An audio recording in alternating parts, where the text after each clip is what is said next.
Good afternoon and welcome back to Tarot Tats and Tea with Elaine. I'm doing a VR to Amy of Strength Reversed, who has done a brilliant video on intuition versus tradition. Now, excuse the fact that I look like I have just stuck myself into the electric socket and just gone poof, but I've just woken up from a nana nap and I have brushed my hair, although it doesn't look like it. I'm not even a nana. Anyway, let's put that to one side. I had my COVID booster this morning and it was a little aid into helping me catch 50 Z's this afternoon. Anyway, getting back on topic. Amy produced a video discussing intuition versus tradition. And I have to straight away come here and say, Amy, I agree with you entirely, 100%. I personally do not think you can have one without the other. The cards do have a historical traditional foundation, and it's that foundation that we can build on using intuition. At the end of the day, if we're going to do a reading for one or more people, and if you get a person that comes to you for reading, say once every 6 months or even once a year, and maybe repeatedly gets a certain card, there is a message in that, but that message will morph over time as topics, as life changes. You know, it could be, say, that person might come to you for a reading and say, well, let's look at the Three of Swords, and the Three of Swords, it's heartache, it's emotionally, bereft of something. Someone might be going through a breakthrough.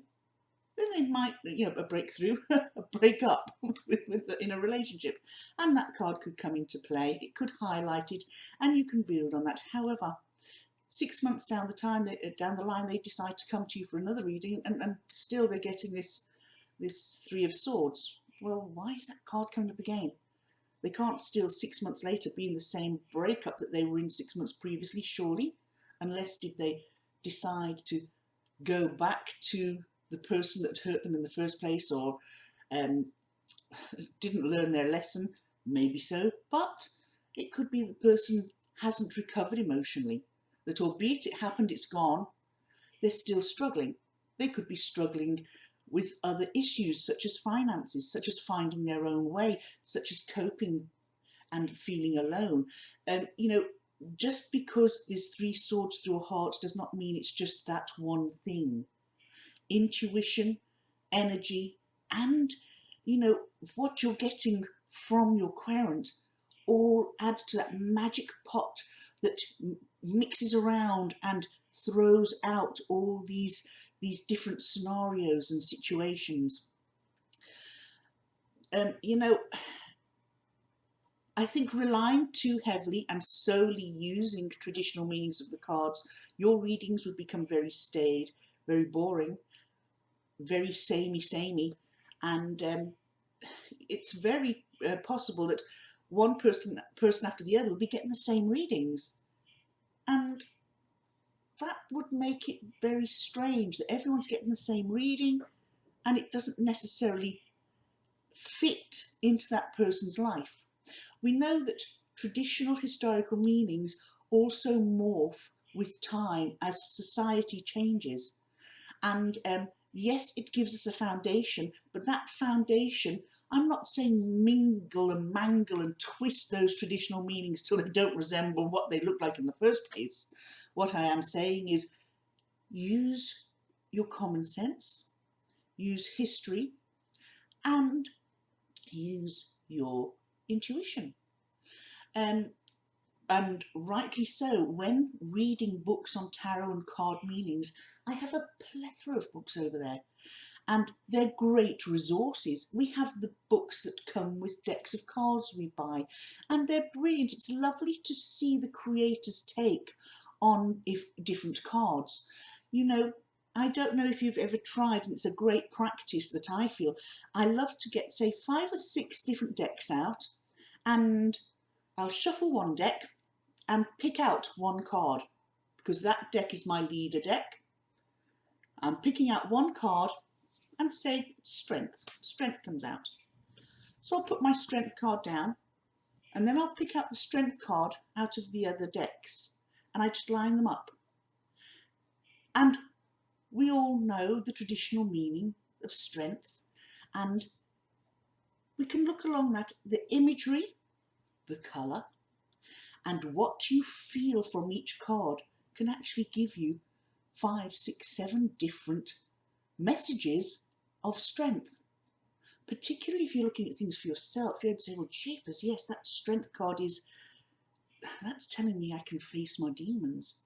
But I love, for facing your demons, that is something I get really strongly from the vice versa tarot.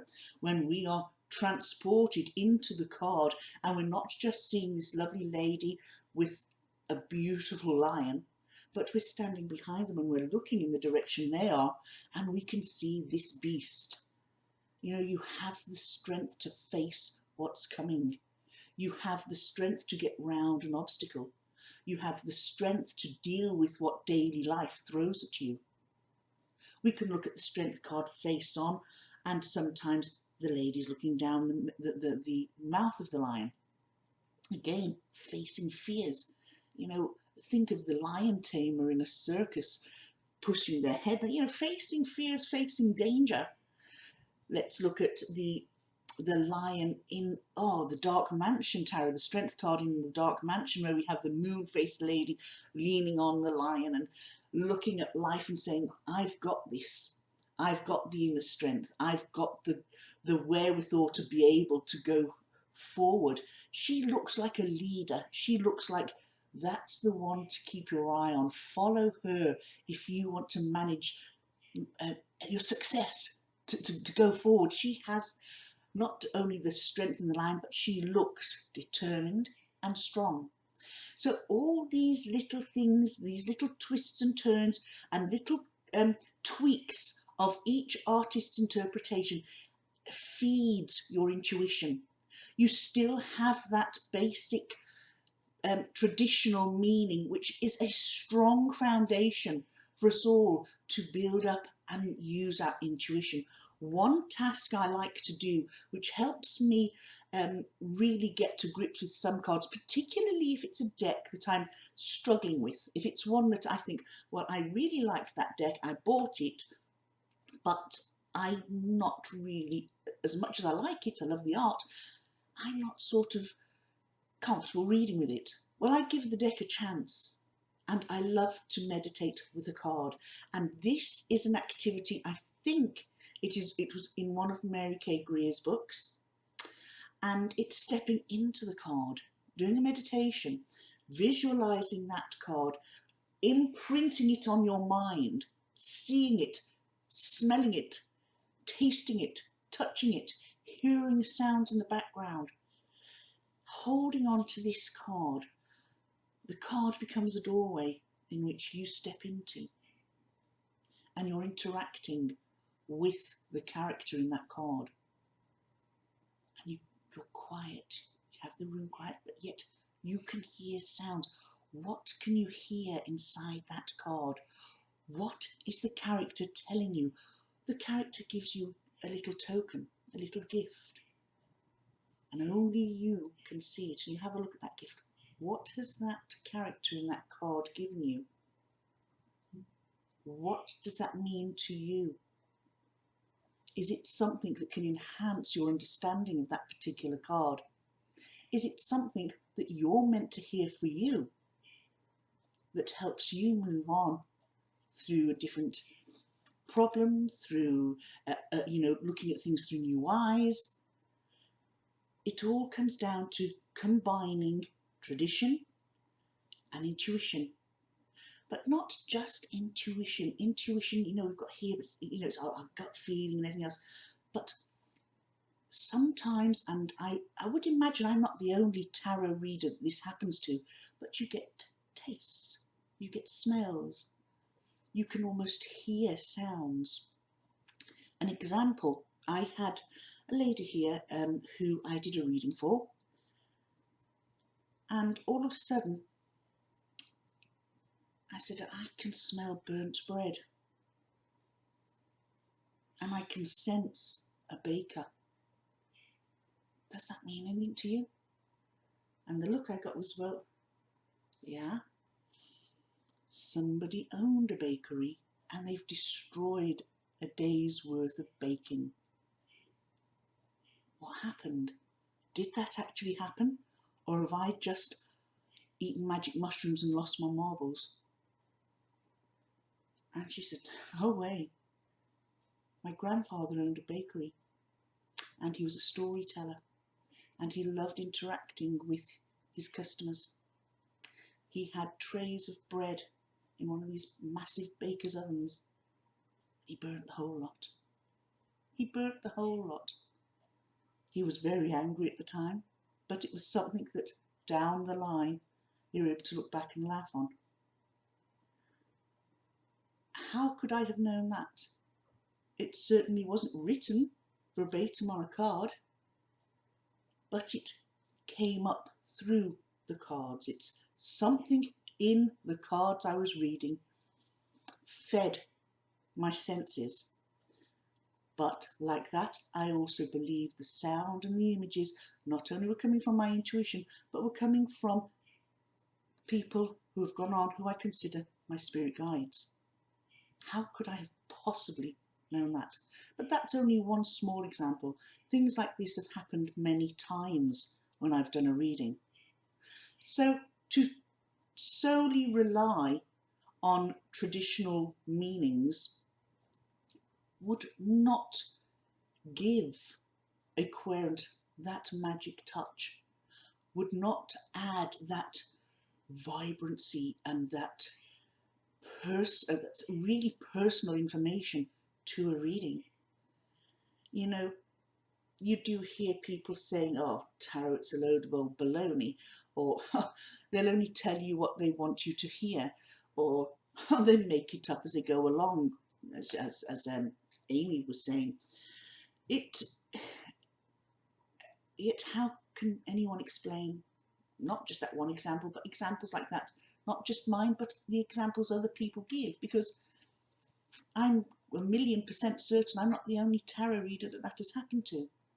And it is, for me, and I speak for me here, for me, that's definitive proof that combining intuition with your basic traditional meaning of tarot, using that as a foundation to pull in everything else you're getting from your heart and soul into that card, makes for a holistic, beautiful reading. And yes, I think that it's not a case of intuition versus tradition. It's a case of intuition combined with tradition. And this is short and sweet. Amy, I hope this, you don't mind me doing this VR. I had to come and do this straight away. As I was saying, I was having a little nap, and my two pups were sleeping on my knee, and they jumped awake because they must have seen a cat in the window. I jumped up, and I just happened to pick up my phone, and there you were. And I thought, I need to do a VR to that. So anybody that follows me and you have this experience, or even if you say, no, I think it's wholly intuition, or I think it's wholly tradition, you know, come on and share your advice. This is a safe place. This is somewhere where you can say, well, okay, Elaine, yes, I see where you're coming from, but I disagree because. Back it up. Be kind. Make sure what you're saying you can back up with. But please don't be afraid to come on and share and air your views, because it's only through doing things like this that we all learn from each other.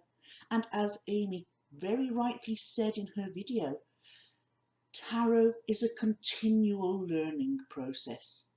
None of us, no matter how wonderful we are, or we think we are, or how wonderful we think somebody else is, all of us, including that person that we think is wonderful, is on a continual journey with tarot. It morphs and changes through every generation. or be it that that traditional meaning might only be a wafer thick foundation or a real thick foundation. However you want it to be, you use it. You're not wrong. But remember, that foundation has to be there in order to give your intuition, right, now this is what I get from this. Now I understand that this means blah, blah, blah, blah.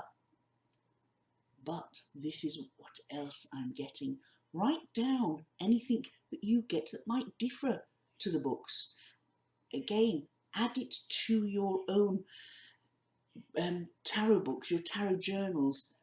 If you tarot journal on particular cards, put it down in keywords and bring your tarot reading alive by combining everything.